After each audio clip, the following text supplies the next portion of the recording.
Hey everyone, Micah here with Electrek, and this beast of an electric scooter in front of me, this is the new Apollo Pro. Come along with me while we check it out. The Apollo Pro is hiding away some serious features under a slick-looking design.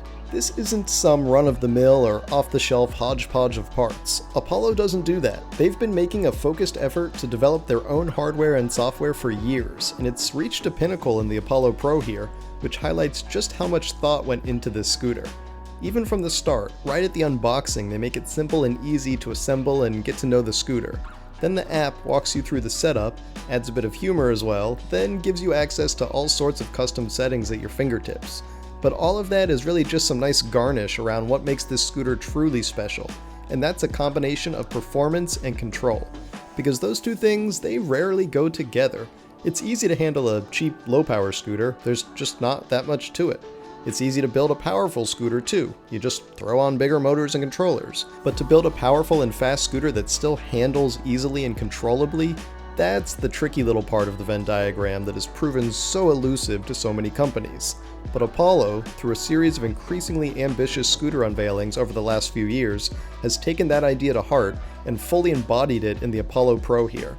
Yeah, it's got great performance. Those dual hub motors get it up to a claimed 70 kilometers per hour or 43 miles per hour.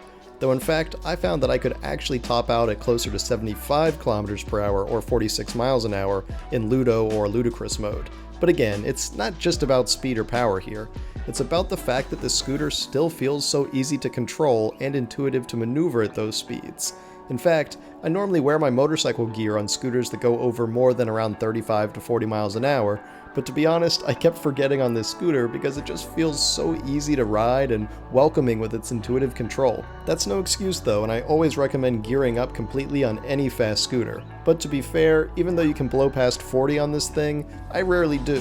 I mostly ride around in the 30s because that's plenty fast for most everyday cruising and commuting, though being able to go faster on higher speed roads is a nice feature to have here on the Apollo Pro.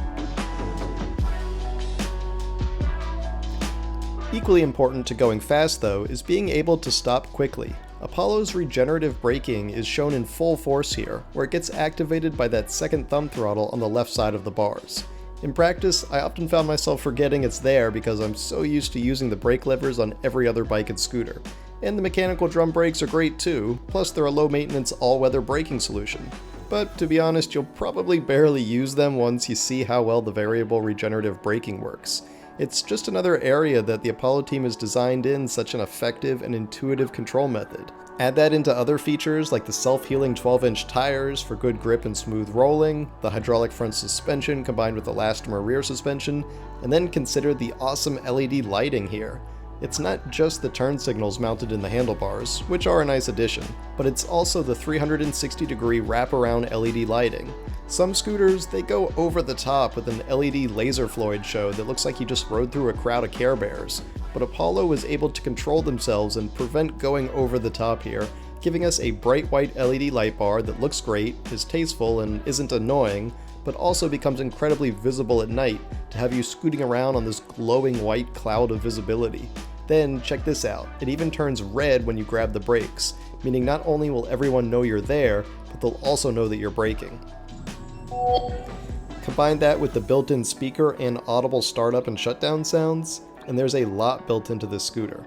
We haven't even covered the super stable full-width kickstand, the grippy Cybertruck-inspired deck rubber, or the massive battery clocking in at over 1,500 watt-hours to give long-range scooting of an impressive 100 kilometers or 62 miles per charge. Basically, the Apollo Pro is a masterclass in combining proprietary hardware and software in a way that creates a highly intuitive scooter that is still a powerhouse. That being said, the one drawback here is probably the price. At just shy of $3,500, it's hard to compare the Apollo Pro with other scooters in its price class that have more speed and more power, sometimes considerably more of both. But then again, this scooter isn't really meant for pure thrill seekers. There are a bunch of Asian scooters out there for that, the Cabos and the Namis and the Dualtrons and such. They'll always beat Apollo when it comes to bang for your buck in terms of performance metrics like speed and power. But for me, the Apollo's speed and power is still plenty, I don't need to go 60 miles an hour. I rarely even need to go 45 miles an hour. But what I do like is knowing I've got a high-tech scooter that I can track on my phone if it gets stolen, that I know drivers will see me coming, even at night, and that has extremely good handling to make that power controllable. You have to pay Apollo a pretty penny to get that, but for serious everyday commuters, it's probably worth it. If you just want a fast and powerful scooter for occasional fun, it's probably not going to be this one. It's a shame to pay all that money.